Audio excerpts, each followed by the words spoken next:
Gnocchi di cavolfiore. Sì, avete capito bene, sono fatti col cavolfiore e sono senza patate e senza uova.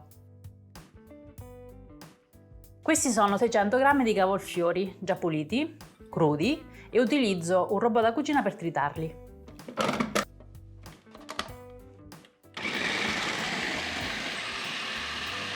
Ora trasferisco tutto in una ciotola. Il cavolfiore deve essere quasi una crema, sottile sottile, quindi tritatelo a lungo. Condiamo con sale e un pizzico di pepe. Iniziamo ad aggiungere 500 g di farina un po' alla volta. Quando l'impasto è più consistente, continuo a lavorare con le mani direttamente sul piano di lavoro.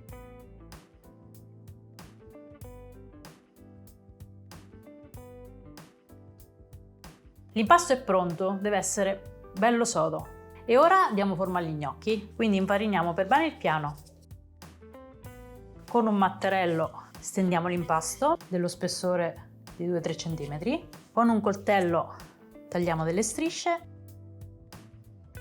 le arrotoliamo a formare delle code. Io ho utilizzato il cavolfiore verde e vengono di questo colore verdino. Si può utilizzare anche il cavolfiore bianco. Oppure pensate che figata a farli col cavolfiore viola oppure con quello giallo, vengono tutti colorati.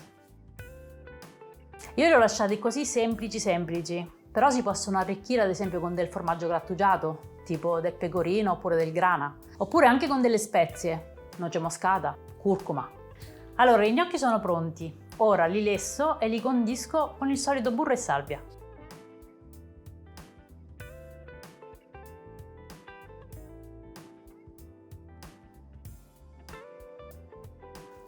Io gli gnocchi li condisco sempre con burro e salvia, però in questo caso si potrebbero condire anche con del burro e delle alici, perché le alici si sposano a perfezione con il cavolfiore, oppure provateli un po' aglio, olio e peperoncino e mi fate sapere.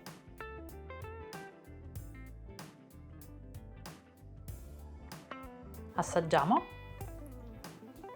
E sono pure buoni!